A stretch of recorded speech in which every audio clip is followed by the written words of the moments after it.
I'm Goff. I'm the host for the My Ground Force webinar series, Prosper During the FedEx Ground Transformation. Learn how to think like a Fortune 500 executive. As you know, I'm the founder and owner of My Ground Force, and I was a Fortune 500 executive for a long time. What I have found is that those skills that I learned in that world have been extremely beneficial to me in the FedEx Ground world. And we're going to talk specifically today about some of the ways that those skills have been useful.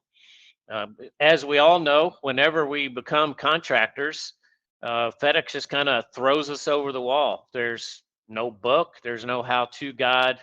They don't assign a mentor or a running mate or any of those kinds of things. You just spend millions of dollars to get into business, and you're supposed to figure it out for yourself.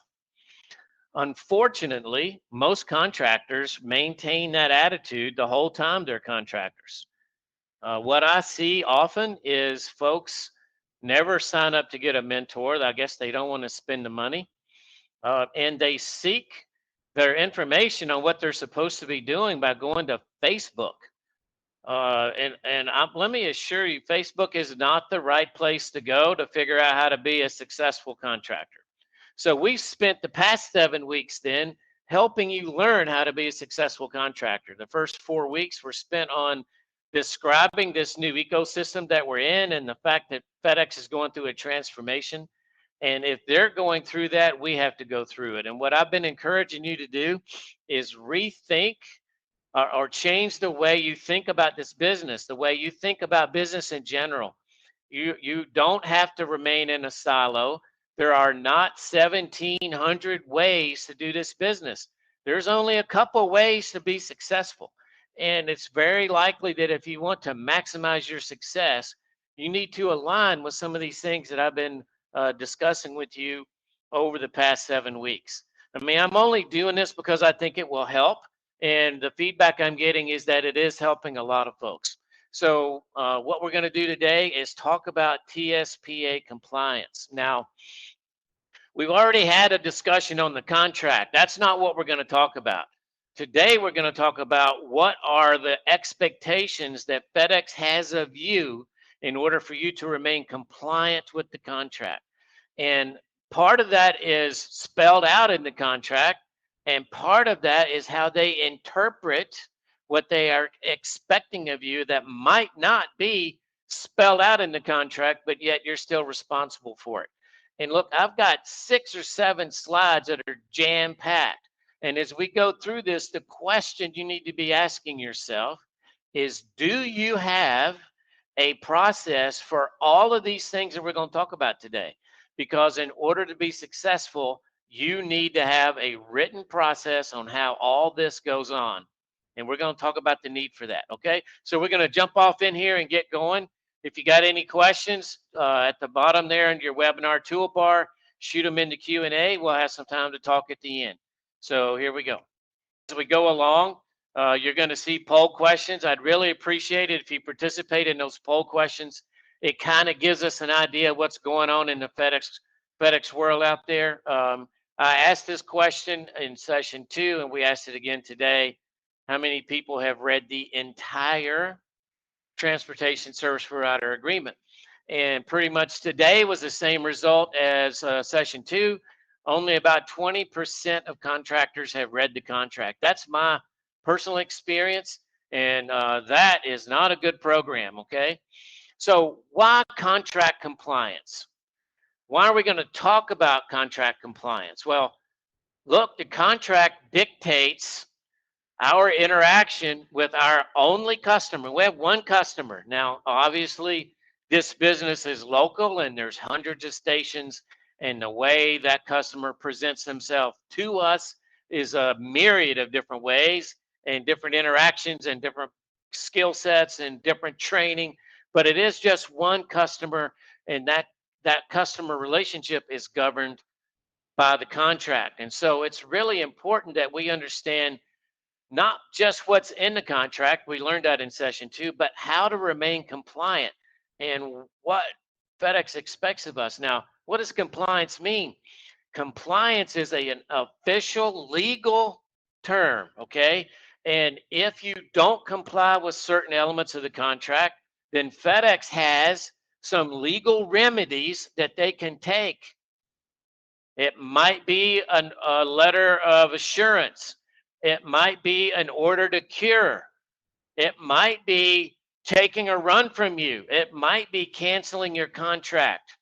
All these things are legal remedies for your failure to effectively comply with the contract. Okay, and so therefore, quality principle number one that we discussed in session 5 is applicable. Customer satisfaction first. And in order for you to know how to satisfy the customer, you have to know what's in the contract. And so we went through that in session 2. Alex did a tremendous job, took 90 minutes and told you what's in the contract that you need to know. But look, you really need to read the contract. Think about this. Think about investing millions of dollars in a business, but you never read the expectations that the customer placed on you. So if you haven't read the contract, that's what you've done. You have inserted a level of risk into your business that you should not tolerate. I realize the contract is painful to read. I read it many times. I know, okay? But you need to do that. You really need to know it. You need to know what your customer is expecting of you. And that way you know how to satisfy that customer. Okay. And so I'm not trying to be mean. I'm not taking anybody to task here. I'm an experienced businessman. I got 40 years doing it. And I'm giving you the best coaching I know how to do in this webinar series. And you really need to read that contract. And we're going to go through a bunch of it today as well. Okay, step one, read the contract. So now, over the past few weeks, initially 4 weeks we spent helping you understand what's going on with the customer, why they're going through what they're going through, what this new ecosystem looks like, trying to help you understand that the way you used to perform as a contractor and how you were successful, that's not going to work going forward. And look, if you just think about it, the events of this is session 8. We've been doing this every week for 2 months. Think about what's gone on in the past 2 months, and you will see that my business coaching to you in this webinar series is borne out by what's going on. Okay, so you're getting good coaching in this thing, and those principles that we laid down after we talked about what's going on with the customer are fundamental to business success in any business, not just the FedEx ground contractor business. So if you will take those principles that we taught in session 5, those are foundational principles of quality, how to run a quality business. Remember, quality is not if something's good or bad. It's how you operate. It's who you are. Everything you do is focused on continuous improvement and excellence. So you're focused on being as good as you can possibly be, and that drives the right culture in any business. And then the organizational parameters around how to do that, how to be a world-class business, how to use metrics to measure your performance and use those trends and start, stop, and continue to identify opportunities to get better. And usually getting better means you get more profitable. So that should be your motivation to do this work. I realize that what happens amongst contractors, remember, I know, right? I'm one of you. I've lived the life. You get so wrapped up in what's going on in the day-to-day that you never do the fundamentals. Okay. And so you need to do the fundamentals. The right way to do the fundamentals is before you become a contractor, as you're organizing to become a contractor. In that pre-buy phase, that's when you get all this in place so that when you pull the lever, you're ready to go. The problem is you're not told all the things you need to know. Where you're going to find out today. And I bet you we're going to find some gaps and we can help you close those. Look, if you need a mentor, you need some business coaching, reach out to me. We have a program to help you with that. I don't want to see anybody fail. I'm here to help. We have the information you need. So focus around those key principles and organizational parameters we've already talked about. Then organize your business around that quality principle, right? And look, you're going to see me talk about this all the time. Customer satisfaction first, management interaction, manage with facts and data, on time, every time, without error. That should be that should be how you think about business. not just as a FedEx contractor, but in any business. And look, I know the stresses that FedEx places on us, okay? And I know how incompetent some of those folks can be, and it's not really their fault. There is no organized training program for managers inside FedEx.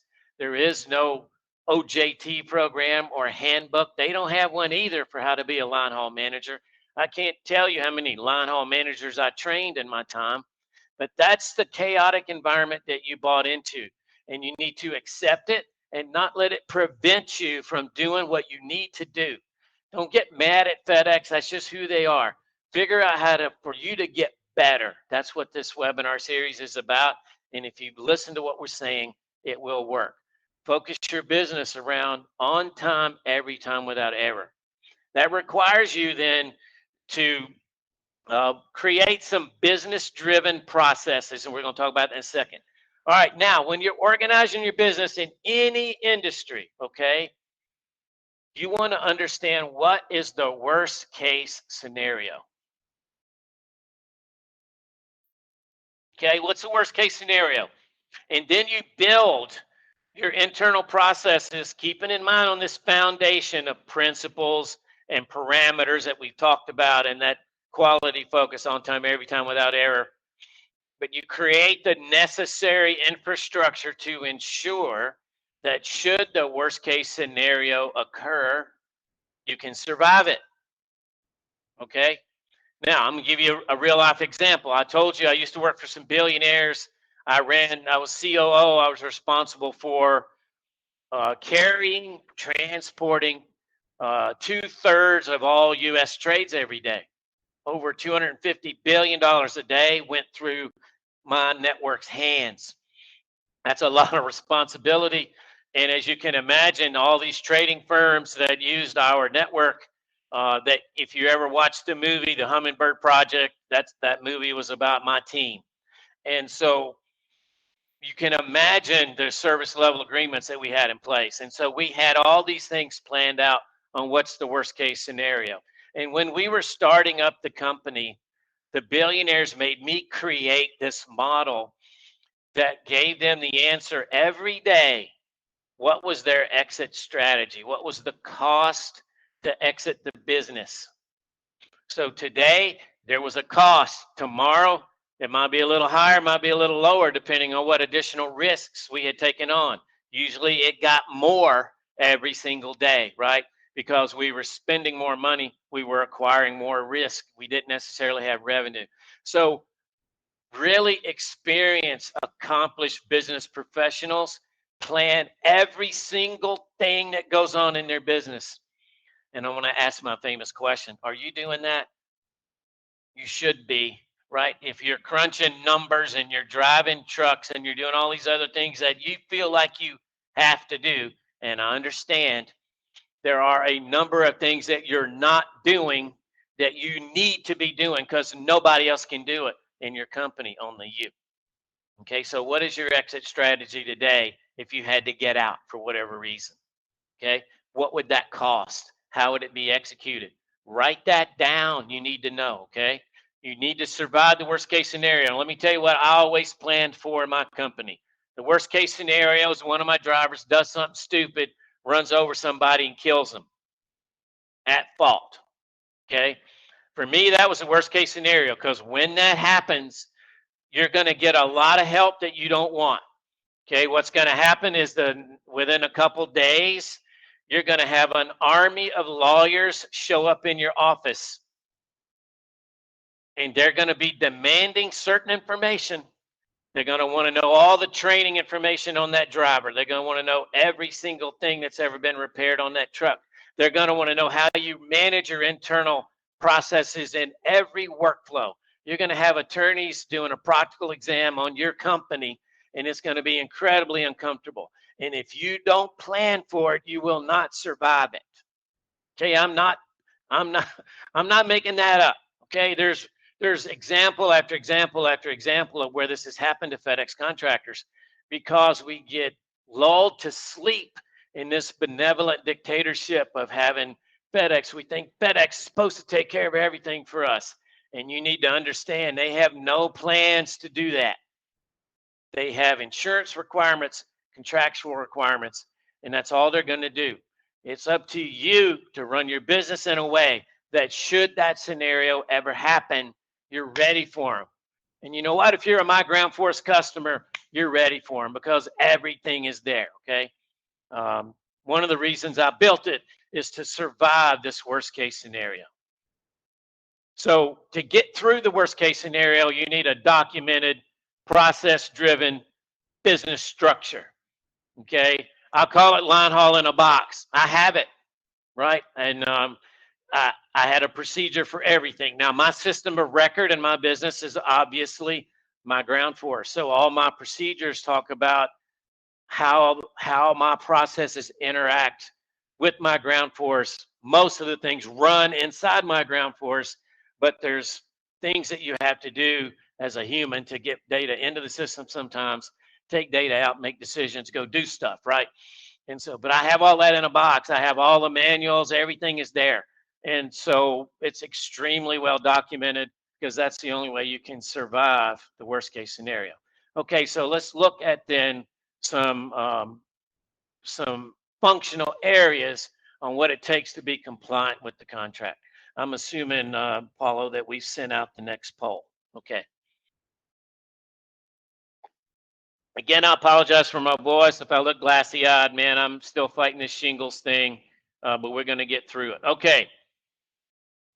From a business standpoint in your function, what do you need to be able to do to be compliant with the contract? Well, the one thing you get every year is that annual compliance certification. If you watch the language on that, they're giving you the opportunity to proceed with a compliance certification. What that means is you have the opportunity to not go through the compliance certification, which gives the actual responsibility or opportunity to cancel your contract. Okay, and so it's extremely important that you do that ACC. You don't wait till the last minute. What will happen if you wait till the last minute is there will be something that you forgot to do or that you can't get done with a particular state and you won't be compliant and you put your contract at risk. So as soon as that ACC comes out, and they announce it all the time, they give you many announcements in many different formats. Jump on that right then. Have an internal business process where before that in February, you have some internal calendar dates that you say, okay, I got to become a business in good standing. Like I was in 3 states, but I had employees in 4 states. So I had to be in good standing in 4 states. And so that takes work. And some of those states are not terribly responsive. They might not be entirely online. So you need to start in advance. You know what it's going to be. You've been through it before if you're a contractor. Jump on that in advance. Have some internal processes in February that yields the right output. So when the ACC is made available to you, you have all the answers. Okay. And you have to have all the answers in all your states for unemployment taxes, state and local taxes, federal taxes, etc.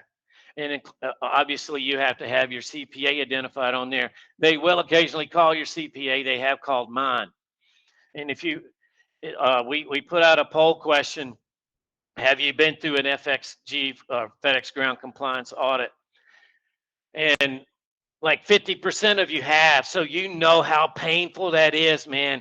The amount of documentation that you have to produce to get through one of those audits, depending on what they do, what part of the business they want to audit. If it's a full-blown audit, holy mackerel. I had a full-blown audit. It was like 400 pages of documentation. It's just crazy what they ask for in order to verify that you're compliant with the contract. And coming out of that is you're eligible to get remedies, right? And then you can fight those remedies. They totally screwed mine up. They sent me an OTC. I fought it and got it cleared because what they put in the audit results was extremely flawed.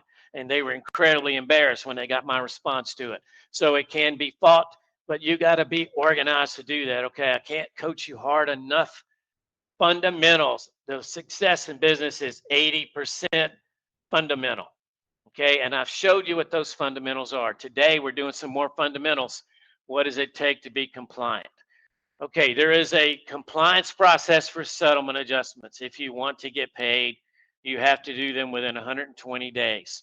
Okay, so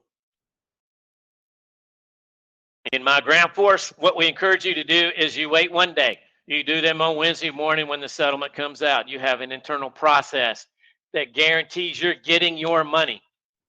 Look, we've had hundreds of thousands, maybe millions now of trips analyzed in my ground force. And the consistent result is that 3% of dispatches are not paid. I'm not a conspiracy theorist. I don't think FedEx is doing that on purpose. It's just kind of what the average is. And some of that's drivers, some of that's MTA, some of that's FedEx. But look, what that means is if you're $1 million company, you did not get paid $30,000.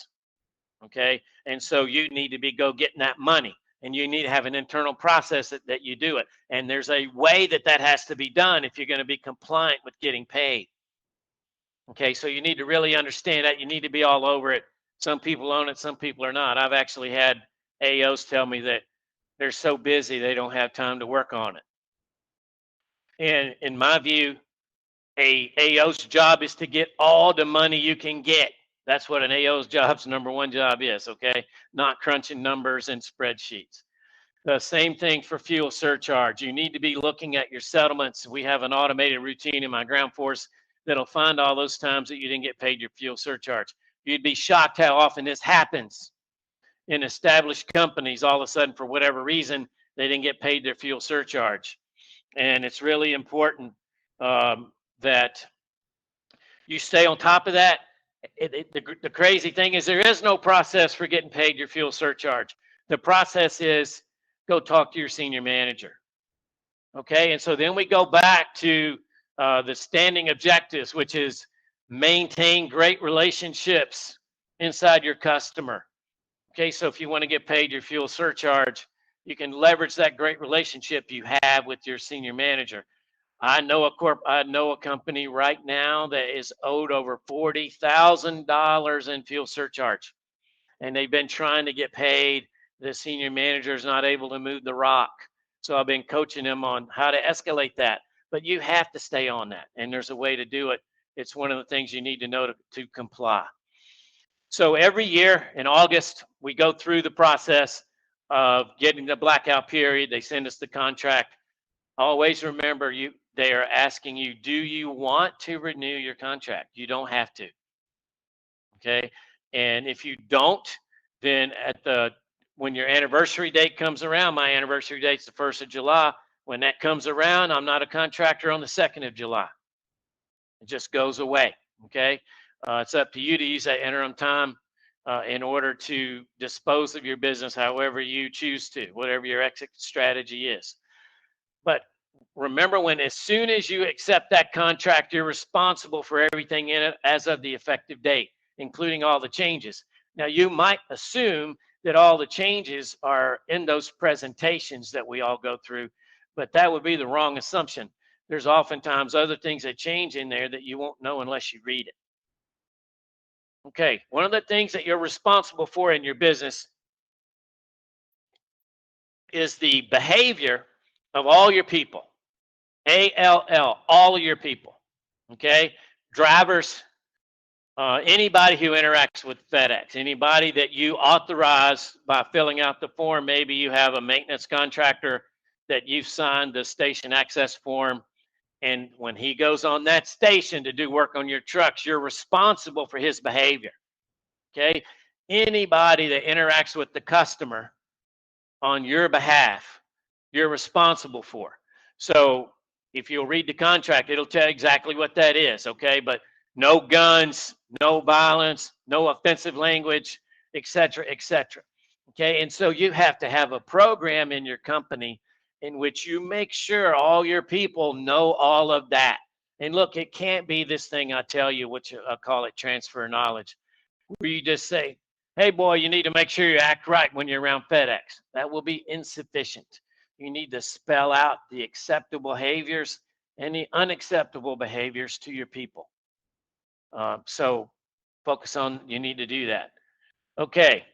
You're responsible for service levels. This is an SLA. This is what we call it in the non-FedEx world, an SLA, a service level agreement. Okay. You got to, for unassigned and assigned, you got to hit 99 on service. Okay. That's really, it doesn't take but a couple dings and you'll be in trouble. Availability is 90 on assigned, 85% on unassigned. And I know we guys talk about declines, but are you looking at that report every week? We're going to start helping you do some of that in my ground force, but we're just talking about what it takes to be compliant. Safety score, we know what that is, tier 1 through 5, 5 being good, 1 being bad. Alex does a really good job of explaining how that safety score is computed. And now we know that that's element number 1 in the metals program. Remember, I'm a fan of the metals program because now you know exactly how you are being evaluated. Okay. Your safety score is obvious. You might not like the way it's calculated. I don't like the way it's calculated, particularly for spots, but at least you know what it is. And then there's the service component and the availability component. Okay, those are defined numbers that you know where they come from, you know what levers to pull to fix them, and that is a good program for us, okay? I know it puts pressure on us to perform, but now it's written down, and you should appreciate that. And the metals program that we just talked about, okay? So here are the things that you need to do to be compliant as a business. And we're going to look at other functions, okay? If you got any questions, remember, shoot them in the Q&A at the bottom of your screen. Okay, so now let's talk about labor. Okay. Wage and hour compliance is really the primary reason why FedEx does those compliance audits, not just your written response to the annual compliance certification. It's in there as well. But if you ever go through one of those audits, it's going to focus around wage and hour compliance. And it will not be your interpretation, okay? It will be their interpretation. When I went through it, they sent me some obscure Department of Labor guideline, not even a official requirement, a guideline. But FedEx includes that guideline as law, okay? So how can you prepare for that if you've never done it before? You know, I've run wage and compliance programs for a long time, so I kind of knew what it was. But look, go to My Ground Biz, look under agreement, then look under, click on compliance. And the first thing you're going to see there is wage and hour compliance. And you need to go through that self-assessment to make sure that you have the internal programs that apply to your business. It's a little different for ISP versus TSP, okay? TSPs typically don't pay overtime, as an example, okay? So here's a tool to help you be prepared for the worst case scenario, okay? Go through that self-assessment. Make sure you know the answer to everything in there and you improve your response and have those programs in place. That tool is available to you. I can help you with it, but you need to do it. You're supposed to have workers' compensation insurance. We all know that, but it's one of those requirements that you have to have in order to be compliant with the contract. Obviously, all our insurances go to Marsh. Marsh can insure you, but they're also the compliance department that FedEx uses. They don't have an internal compliance department for insurance.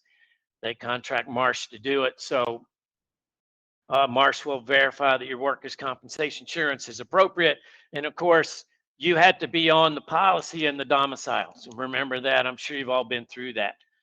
There are ways to save money on workers' compensation insurance. We can talk about that. But you need to have some internal programs to help you manage the most, how should I say this, the most frequent incident of safety issues. Typically, it's dolly interaction with human flesh. Humans always lose. All that stuff will help you in the sense that you can lower your workers' compensation insurance. I would shop it around. Marsh is really working hard to give you better pricing, but it's one of those things you have to do. And you need to be an expert on workers' comp You need to have internal processes so you don't get in trouble. When someone gets hurt, you need to already know what you're going to do. Okay, and it's not just say call this phone number.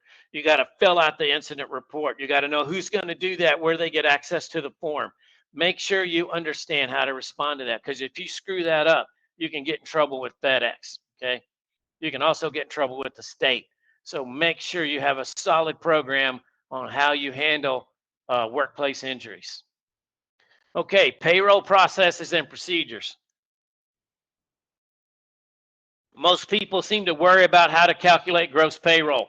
Look, you need to get an automated system to do that. And it's not spreadsheets, okay? It's just, that doesn't make any sense.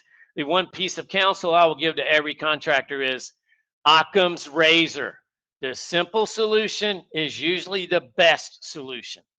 I have seen many contractors talk themselves into crazy payroll schemes because they think it will help them retain their drivers.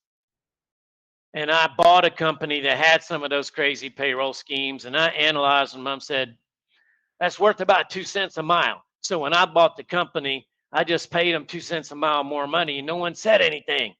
They just care about how much they're getting paid. It's in your mind about all these little breakdowns that you do to help you think you're improving retention. Don't make things so complicated. Keep it simple. Then it's easier to calculate. You need fewer internal tracking systems, and automated systems like mygroundforce can handle it anyway. And then you don't spend time on that. You need to have an automated way that you do payroll processing. Pretty soon, mygroundforce will have payroll processing, but you need to have a solution for that doesn't involve you or somebody in your team crunching numbers. But what are the requirements of those two processes? You had to produce pay stubs. FedEx is going to want to see them potentially. You had to produce W-2s. All your drivers have to be W-2 employees. You cannot have 1099s. There's no way you can make a 1099 legal in the FedEx world. I've heard contractors say, if we jump through this flaming hoop, then it'll look like, don't do that. Don't take the risk. You've invested millions of dollars. Don't take the risk over trying to get a 1099 driver in the door. Just pay everybody W-2. And then the thing that hurts the most is even on the TSP side, where you're in states where you're not paying by the hour, or you don't have to anyway. Some people do it. I recommend against it, but you got to do what you think you have to do in your business. You got to have a solid hours tracking and reporting system. If you go through an audit, you're going to have to produce that. And your ELD records are not sufficient. This is that Department of Labor guideline I talked about. You can't say, well, I have ELDs. They don't care. I'm telling you up in advance, that will not work. It will not get you through the audit. You will get an order to cure. So you have to have a program that tracks the hours your employees work. We can talk about that offline. I don't want to try to do it here. There's a few ways to do it. We have it in our system. Truck Spy has it. So there's a few ways to do it, but you have to have it. Okay. All right. Moving on to the next function, drivers.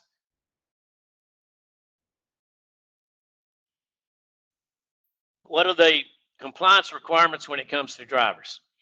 Okay, you have to make sure they are current on their CDL. Seems obvious. I got burned. I've been a contractor for about 2 months. FedEx calls me up and says, oh, well, this driver can't drive tonight. His CDL's expired. I said, what? How can a professional truck driver allow his CDL to expire? And so what's the practical implication of that? That driver can't drive. He probably can't drive for several days until he gets that done. It's reported to the state, and it's available in the system for CDAS to verify. CDAS is the FedEx system. So you lose revenue when it happens. So have a process in place that prevents it. There are some automated systems out there that you can use to stay on top of things. We do it in mygroundforce. We send notifications. There are other ones that you can use. Now, you've heard me talk as we've gone through this, and I'm going to continue to talk about you can get an automated system for this. You can get an automated system for that. You can have a person doing this. You can have a person doing that. And what you're doing by doing all these other systems that might not cost but $1 or free is you're putting complexity into your business, because none of those disparate solutions talk to each other. And so then the nerve center is you or somebody. Okay, you're the one making sure this system's doing that, and this free system's doing this, and this free system or $2 system's doing that, and you're the nerve center. And as soon as you break down, the whole system fails.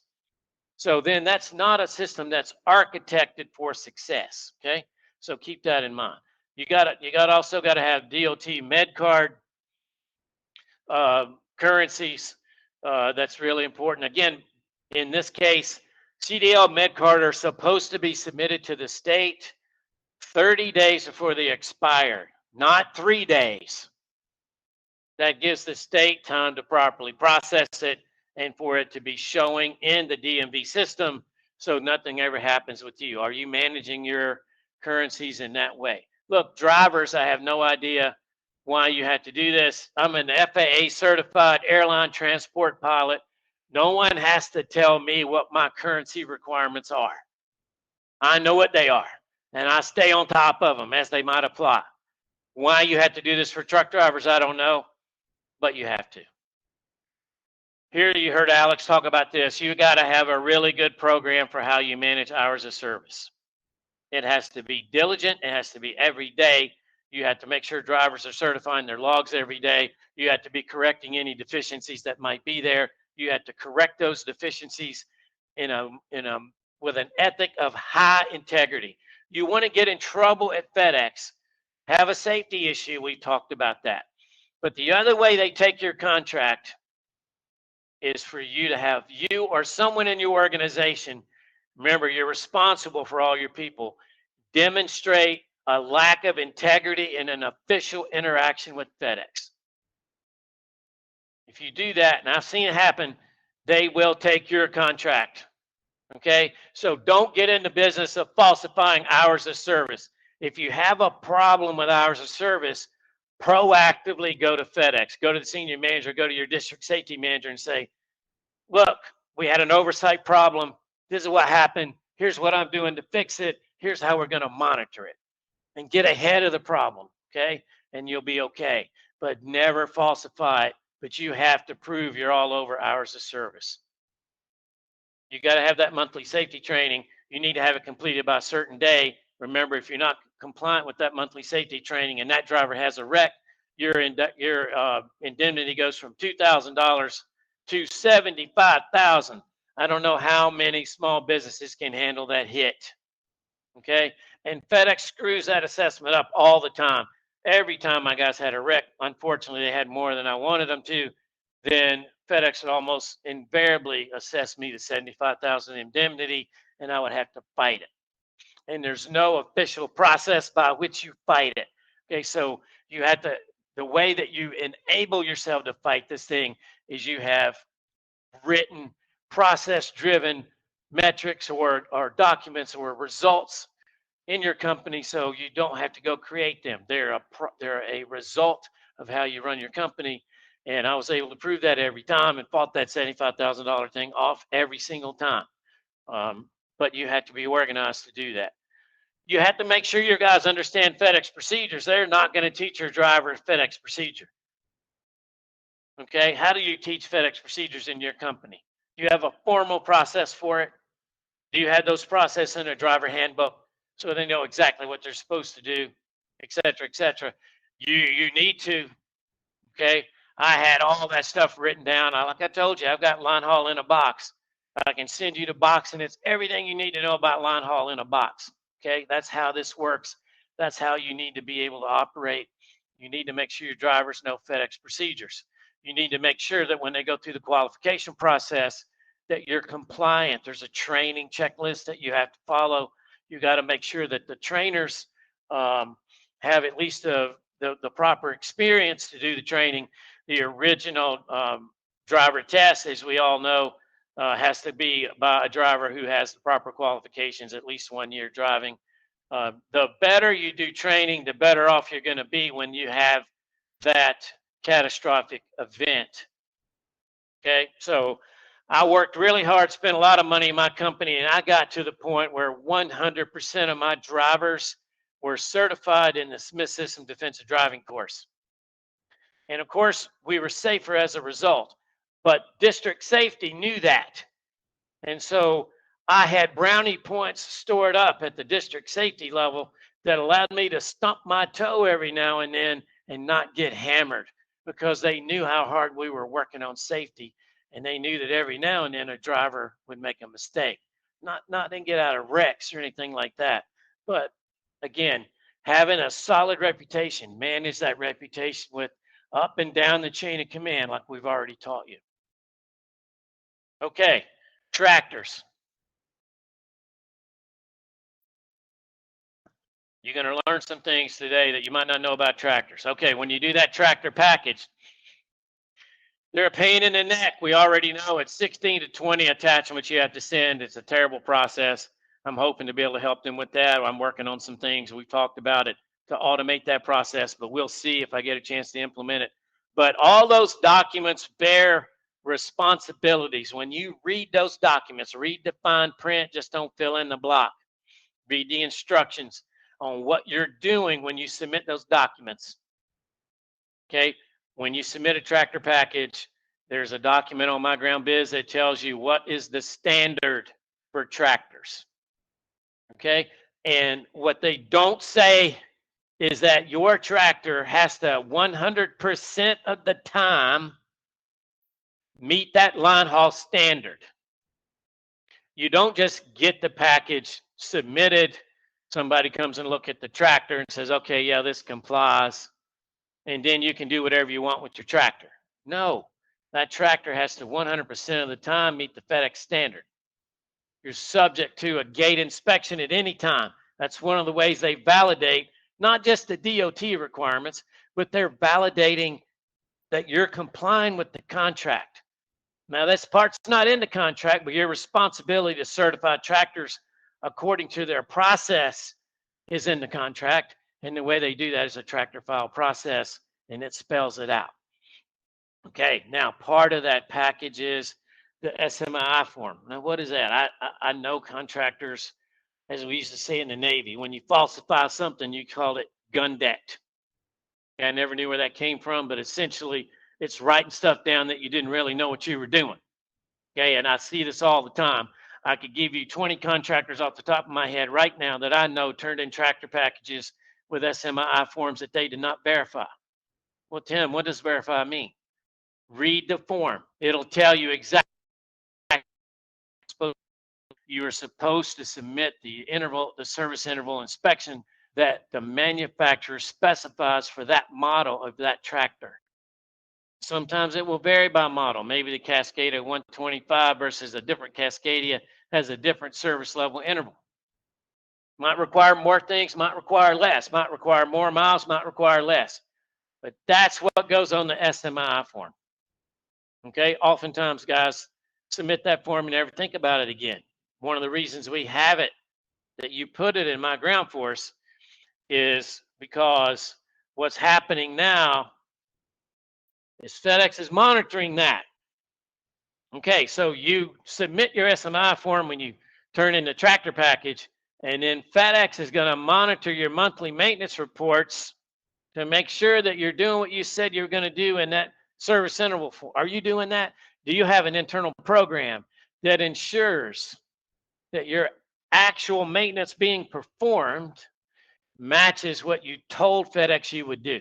If you told them you're going to do a brake inspection every 300,000 miles, whatever, or exhaust inspection every 300,000 miles, are you doing it? Are you documenting it? Remember, if you buy a used tractor, you're coming into that service level interval program not at zero. You're coming in the middle of it somewhere, and you need to adapt your service tracking program for that purpose. And then you run into the occasional real life problem, which is the dash goes out, you have to put in a new dash, and now you have a completely different mileage indication in your tractor. Now, there's ways to handle that. We could talk about it, but these things matter. They're paying attention. Okay, and if you get in a situation where your monthly maintenance reports do not align with the SMI form, you're going to have problems. You got to have an ELD. It has to be a compliant ELD. Right now, it's only Omnitrax and Trimble. And you need to be an expert on that ELD, as do your drivers. You got to have a vetter. There are a few more options. Motive is out there as well, with some of the others. Remember that these ELDs or vetters is the way that you most of the time can get lane departure warning. If you don't have a vetter, if you don't have a lane departure capability on your vetter, for instance, ground cloud, you have to pay up for that service. And you got to have a lane departure system another way. Maybe use a Meritor system that has to be retrofitted. But you have to have a system that maintains lane as well as your drive cam, okay? In my case, I use Lytx. It's in the same one. Lytx is a pain in the neck, but at least their camera has AI that can support maintaining your lane. If you ever have a wreck, they're looking for that. Okay, I've had to watch videos with safety, and if that driver gets on the white line and the system doesn't respond appropriately, they want to know why you're not making sure that your systems are compliant. Are you making sure your systems are compliant? It's one of the things you're responsible for. Again, all this stuff's not written in the contract, but it's referred to in oblique ways that makes you on the hook for it. Your AVIR, obviously, it's a annual vehicle inspection report. That's a very important document. You have to turn it in every year, along with your IRP, the base plates, and your insurance documentation. You got to have $1 million liability minimum. Always carry $2 million. Again, you need to have a program that actively monitors the interval on expiration of these. Okay, they're not easy to fix at the last minute. You're now subject to quarterly vehicle inspections, which is again the way FedEx is working on making sure your tractor remains compliant with their standard. Now, remaining compliant with their standard also means that you're compliant with the FMCSA. Okay, but this is a contracted responsibility, and you have to make sure they're getting done. They will put your tractor out of service. I know you guys know all this, but I'm telling you, this is one of the things you're responsible for. You're supposed to have maintenance records on all your tractors. Okay, so when you submit a monthly maintenance report, that monthly maintenance report is a summary of all your maintenance records for that tractor that month. And you're supposed to retain those records. And look, if you ever have one of those catastrophic events that I talked about, the worst case scenario, and you get all those lawyers showing up in your office, you better have maintenance records. You better have a solid file on each one of those tractors on how you onboarded that tractor and then how you manage that maintenance in compliance with all the documentation required by the manufacturer and that you've been reporting to FedEx. You better be able to lay out the paper trail, okay? If you use an automated system like ours, you have it, but if you don't, you got to have a paper file. Before I had mygroundforce, I had paper files. I had a file drawer full of paper files. And for all the tractors I got rid of, okay, I kept files on those because if somebody buys that tractor and it ends up in an accident, you never know where a DOT inspector might want to go look. Okay, so I maintained all those records. All right, now what about fuel? Pretty simple here. You have some responsibilities associated with that T-Check fuel card. Okay, that you're on the hook for it. When you sign that form, you're on the hook for all the charges on that card. So you need to have a program in place on how you manage fuel card transactions. Okay, hope you have that. I had a fuel policy and I had it all there. You got to maintain IFTA. Look, IFTA is not overtly difficult, but you have to stay on top of it. The way you stay on top of it if you're using FedEx is you have to submit an IVMR every week. Okay, some people do those by hand. Okay, you can get it done for about $10 or $12 a truck per month, and it gets you a lot of other services. And you get, if you're using TruckSpy, for instance, that system updates my system 4 times a day, which gives me the ability to plan your maintenance using automation so you don't have to do that yourself. You don't have to go out to the truck and write down the mileage every week and replan your service intervals. It's all automated. If you're doing your own IFTA, and I did my own IFTA, you get a Schedule D exemption, so you're doing your own IFTA, then I still did IVMRs. You're still required contractually to submit them. FedEx may or may not turn them in anymore. I don't know what they do with them, but the IVMR serves as a great record for you to have in the event, and you will get audited by the state on your IFTA program. Okay, I've seen people come in this business. They've been contractors for 8 or 10 months. They've never turned in an IVMR or a monthly maintenance report. Now, if you run all your miles in the same state, you never leave the state, then you don't owe any other state fuel tax money, so you don't have to turn in IVMRs. But if your truck leaves the state, you have to produce IVMRs, and you have to turn them in every week to FedEx. Keep those records in case, and you will if you do your own IF to get audited. If you go to My Biz Account, My Biz Account, when you look in the upper left-hand corner, you can see that you've got the IFTA reports there. You click on that, all your IFTA reports are there. You need to be all over that every quarter. They screw it up almost every quarter. You need to be managing the hell out of your IFTA program, which is a really good reason to go do it yourself. It's really not hard to do it yourself, and I can help you with it. But these are responsibilities. The other question I have for you is, are you monitoring your T-Check transactions daily? There's a poll question on that. Do you know how to access your T-Check account? Okay, so this is how you do it. There is no one that can tell you how to do it. This took quite a bit of effort on my part to finally get it figured out, but this is how you do it. Here's the inside gouge. Go to My Ground Biz. Click on Vehicle/Fuel. Bottom left-hand corner, click on T-Check card. And it's going to take you to access your T-Check card. And then it's going to say, what's the username? If you try to figure out what your username is, no one knows. Ultimately, you get told, go talk to your senior manager. Most senior managers don't know. They can't spell line haul. So here's what your username is. It's your contract ID, your contract number with the C. You have to put the C in there. C plus your 7-digit contract number. That's your username. So click on T-Check card, put in your contract ID, click on reset password, reset your password, and now you have access to your T-Check transactions anytime you want to look at them. It's a best practice, and it's something you should be all over, not wait till next week to see it every day.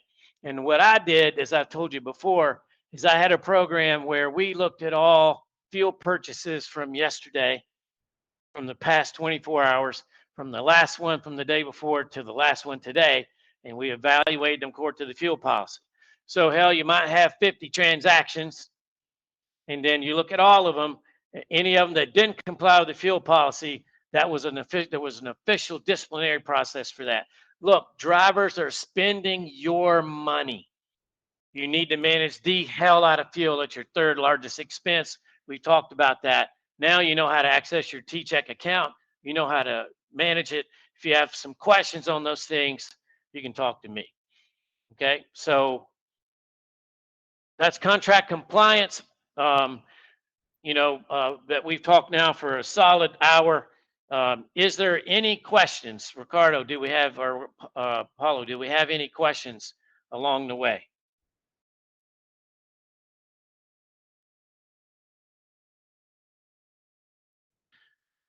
Okay.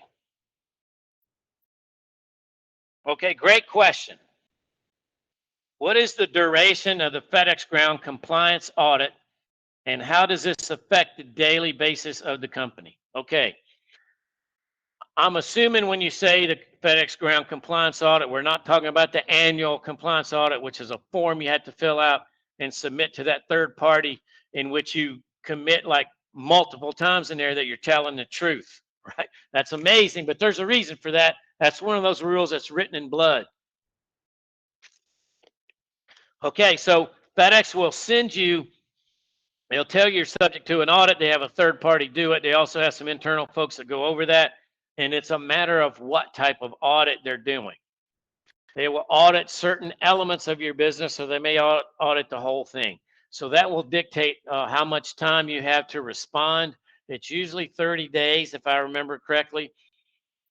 During that time, you have to gather up all the documents. In my case, they did a full audit. It turns out the reason they did that is because someone had reported me to the fraud hotline, and they actually reported me, but they were talking about a different contractor in the station. It wasn't me. So they audited me by mistake. This is why when they sent me an order to cure, I was able to get it cleared. It's really crazy that they can put me through the nut roll that they put me through, but it wasn't really for me. But I had to respond to it. And so I had to send all W-2s, pay stubs, tax records, all these things. Again, I-9s, W-4s, E-Verify documents, right? It's one of the reasons in mygroundforce that we have the ability for you to go in and put your E-Verify case number in each employee onboarding registry, because then we can produce for you a report that's the E-Verify report. And if you provide the case number, you can get through the audit. We have the wage and hour time tracking capability in our app, and then we produce the report that can get you through the audit. That's why we do these things. So it's just a matter of how much of your company they want to audit. And look, you continue to operate. They don't stop you from operating. They expect you to continue to operate. But your time, you will spend dozens of hours on this. And so the way to be ready for it is to have it all planned in advance, so you know exactly how you're going to get the documents. And within a short period of time, you can dump it on them. Okay. Hopefully that answers your question.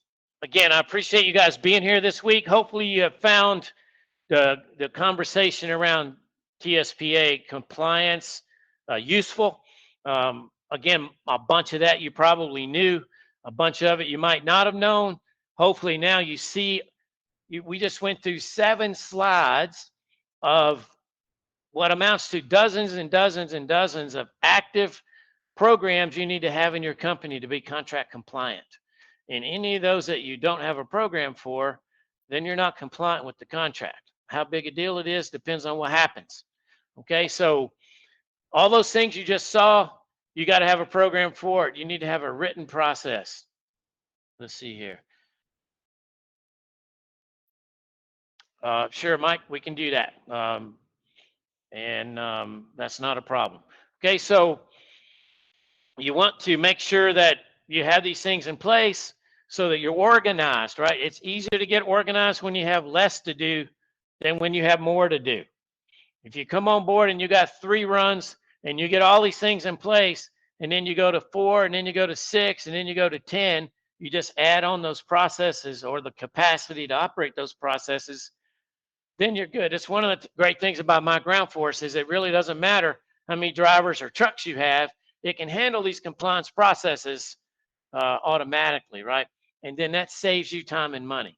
But you need to have all those things organized in advance. Okay, so I know you knew a lot of this, but I thought it was worthwhile to have the conversation. So we've talked about what's the situation with our customer, okay? And then we talked about what's the fundamentals of business. We spent 3 weeks on that. Now, starting with this week, we started talking specifically about what actions do you take or are you responsible for to do that implementation, okay? Next week, we're going to talk about technology. And there's a whole bunch of technology out there that can help you. Some of it you're required to do. We'll talk a little bit about that, ELDs and vetters, and we're going to talk about some other things. But what I want to really accomplish next week is to help you get past whatever concerns you have with leveraging technology to do work in your business. Okay, so for instance, I hear this a lot. Tim, I'm not a technology guy. Well, you don't necessarily have to be a technology guy. For instance, if you want to be a mygroundforce customer, all you really need is this. If you can order from Amazon on your cell phone, you can use mygroundforce. And these kinds of technologies add capacity to your company, and they help you detach the growth curve from the cost curve. If you don't use technology, there's no way to get around as your cost curve goes up, whatever slope it's on, your cost curve goes up. It has to. So what you do is you design your business in a way so that as you grow, you're able to flatten that cost curve. And then the area under the curve, the area between the curves is profit. Okay, this is how you think. Remember, as CEOs, whatever you hear, you turn to dollars. Okay, and so have all these programs in place. It enables you to be successful and protects your contract.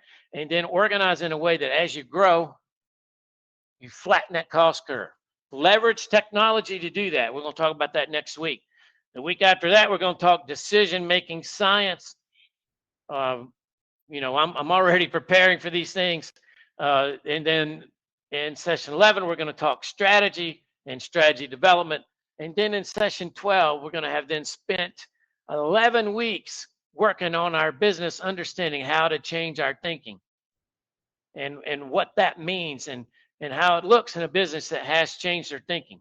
And then in session 12, we're going to talk about what it looks like if you don't change your thinking. And we're going to use real world examples outside of FedEx to show you big companies that went out of business because of active inertia. Hopefully you Googled that to understand it. And if you look around the FedEx ground contractor ecosystem, you will see evidence all over the place of active inertia. And my goal in this webinar is to attack that, okay, to help folks understand how to think differently.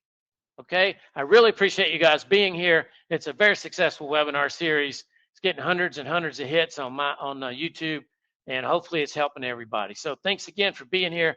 Sorry for the fact I'm a little underwhelmed or overwhelmed by this shingles thing. Hopefully I'll be over it soon and be back to full strength. Until then, I'll see you guys next week on the webinar, Prosper During the FedEx Transformation, Learn How to Think Like a Fortune 500 Executive. Have a great week, folks. Thank you.